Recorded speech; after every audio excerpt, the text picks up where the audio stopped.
que seria a soberba da vida? Podemos classificar a soberba da vida como as posses e realizações das pessoas que buscam as riquezas do mundo. E quando alcançam essas riquezas, essas tais riquezas, acabam se tornando orgulhosas demais, abandonando a Deus e no final menosprezando a sua palavra. Abram suas Bíblias, por favor, em 1 Timóteo, o capítulo é o 6, o versículo 19. 1 Timóteo, capítulo 6, versículo 9.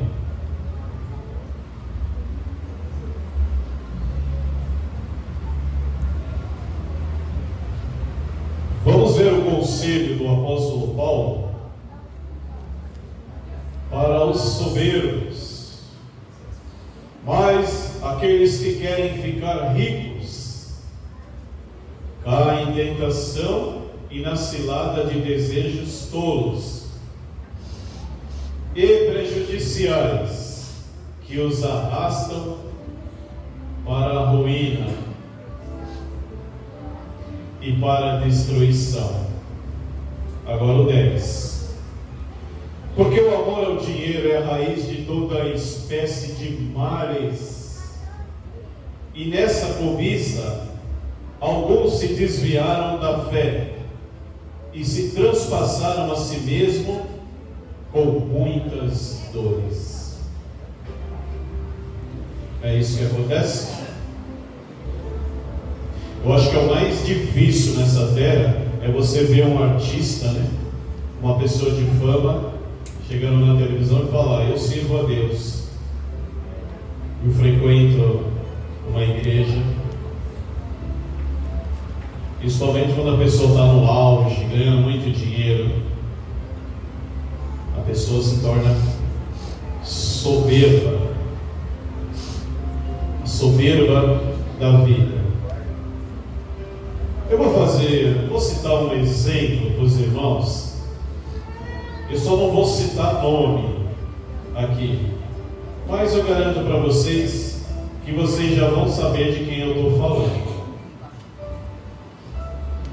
Eu vou citar um exemplo de um cantor sertanejo muito famoso, que os irmãos conhecem muito bem, que perdeu a sua voz referente a um cisto que ele atingiu, um cisto congênito nas cordas vocais, e não consegue mais cantar com tanta eloquência.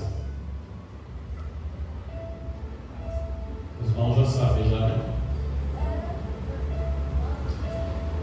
Ao ser entrevistado por um repórter sobre a sua vida amorosa com sua atual esposa, ele relata que no seu relacionamento, Deus, e ele deixou bem claro, Deus não precisa ajudá-lo. Só não atrapalhar já está bom. Foram essas palavras que ele disse em rede social. Realmente foi um horror para os seus seguidores, os seus fãs. Essa fala dele causou muita repercussão. Vamos ver, irmão, Mateus capítulo 12, versículo 34. São palavras da Bíblia que realmente se relaciona a essa situação. É uma comparação interessante. Mateus capítulo 12, versículo 34.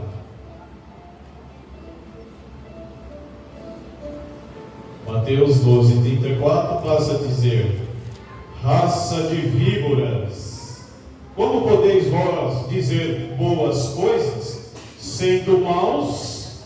Pois do que há em abundância no coração, disso fala o homem. É de acordo com o que tem no seu coração, é o que vai sair da sua boca. Olhando essa história desse cantor, é interessante que eu vi uma tal soberba e logo pensei em seu filme sobre a sua história de vida, contada e narrada por ele mesmo. Quando eles não eram famosos, para quem assistiu o filme da vida dele, e com uma vida de muita luta, os irmãos verão, e ao mesmo tempo muita tristeza, principalmente pela morte do seu irmão em um trágico acidente de carro. E nesse filme, Deus é bastante citado, por se tratar principalmente dos seus pais cristãos. As pessoas, quando não são ricas e famosas, e nem conhecidas, elas passam a indagar muito o nome e a ajuda e a interferência de Deus.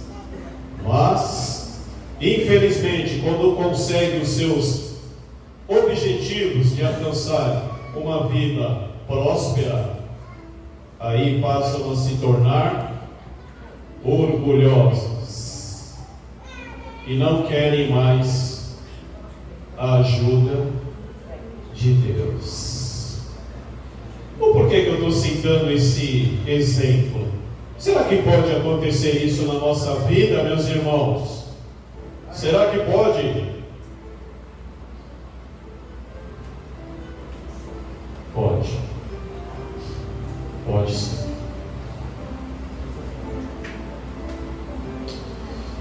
A sua vida hoje é uma coisa, amanhã pode ser outra. Amanhã você pode estar melhor,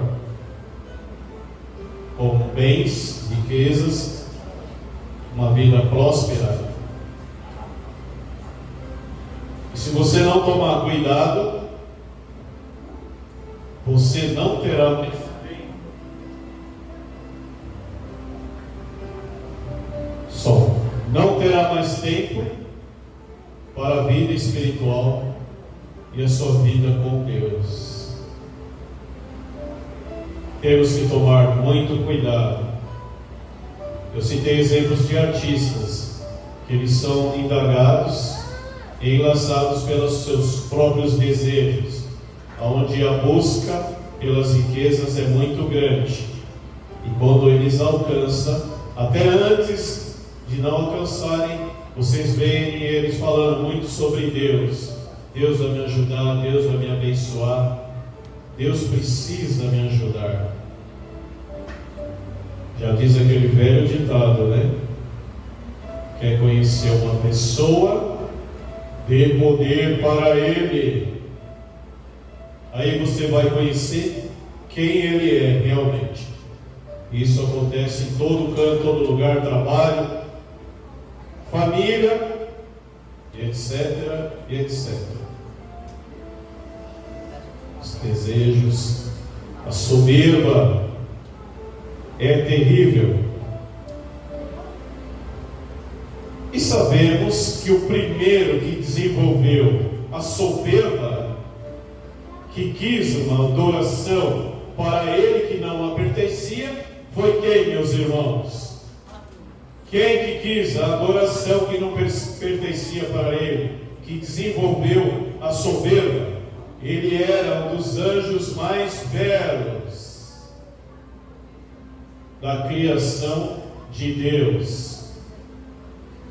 E ele tinha a incumbência de ficar na terra, no paraíso, para olhar o casal, para ver o que eles faziam, como eles amadureciam, o nome que eles davam para os animais.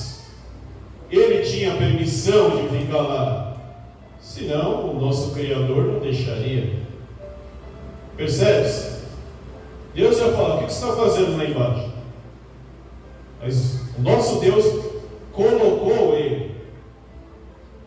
E aí ele viu toda aquela adoração que ia se expandir para Deus, com aquele casal bonito, um lindo jardim, tudo ia ser lindo, maravilhoso. E ele desenvolveu a soberba, porque ele era poderoso, abaixo de Deus. E aí ele quis uma coisa que não a pertencia. E aí ele acabou não prevalecendo na... Olha o ponto de vista que eu estou colocando aqui, para a gente tomar cuidado. E quando a gente estiver numa situação semelhante, tome cuidado. Isso pode tirar, afastar a gente da igreja. Ele não permaneceu na verdade. E os conselhos hoje que o pastor dá para tomar cuidado, para que vocês permaneçam na verdade e na igreja. Concluindo e finalizando, meus irmãos, infelizmente, a Bíblia Sagrada relata muitas experiências de servos de Deus que não conseguiram permanecer leal a Deus. Se eu fosse citar aqui, a gente ia ficar horas e horas e horas. Quer conhecer a sua lealdade? Alguém? Dê poder a Ele. Agora é conselho para nós, que possamos usar bem as nossas redes sociais, usando sempre para pregar a palavra de Deus, evitando a soberba, buscando sempre fazer a sua vontade, tendo bem em mente que a sua recompensa não virá desse mundo. Presta bem atenção. Por mais que você seja famoso em qualquer rede social que eu acabei de citar, não verá a sua recompensa desse mundo, ou por pessoas que te seguem, não virá em redes sociais. E sim, a sua recompensa virá pelo nosso Deus Jeová e o nosso Rei Salvador Jesus. Amém?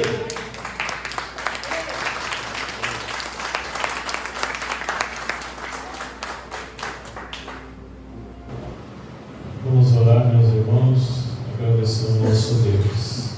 Pai eterno, Deus maravilhoso, a Ti chegamos por Jesus, sim, Seu Filho Jesus.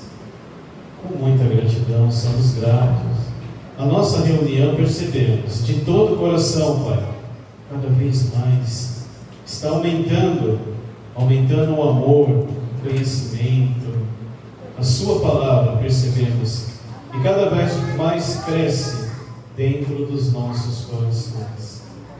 A Sua bênção, o Seu Espírito Santo, dentro desse local de adoração, está sendo muito importante. E a gente pede, em cada reunião, em cada culto, que permaneça o Seu Espírito Santo, que o Senhor possa conduzir pessoas sinceras de coração, pessoas que infelizmente não conheceram ainda a Sua verdadeira palavra, pessoas que pedem pelo um Deus verdadeiro, pessoas que procuram milagres. Eu sei que o Senhor é realizador de milagres.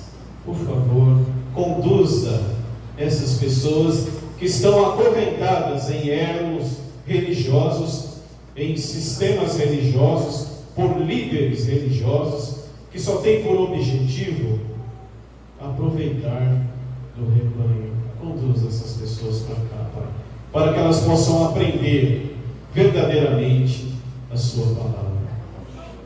Abençoe essa igreja, abençoe os nossos irmãos, aqueles que não puderam vir, que eles possam assim fazer isso na próxima reunião. Muito obrigado por tudo. Perdão. perdoe nossos erros, as nossas falhas, nos dê um coração obediente, temeroso ao Senhor. Te pedimos sempre, Pai, agradecendo sempre, em nome e méritos de Jesus, o seu maravilhoso Filho, que em breve estaremos com Ele durante 1000 anos. É por isso que pedimos e agradecemos. Amém.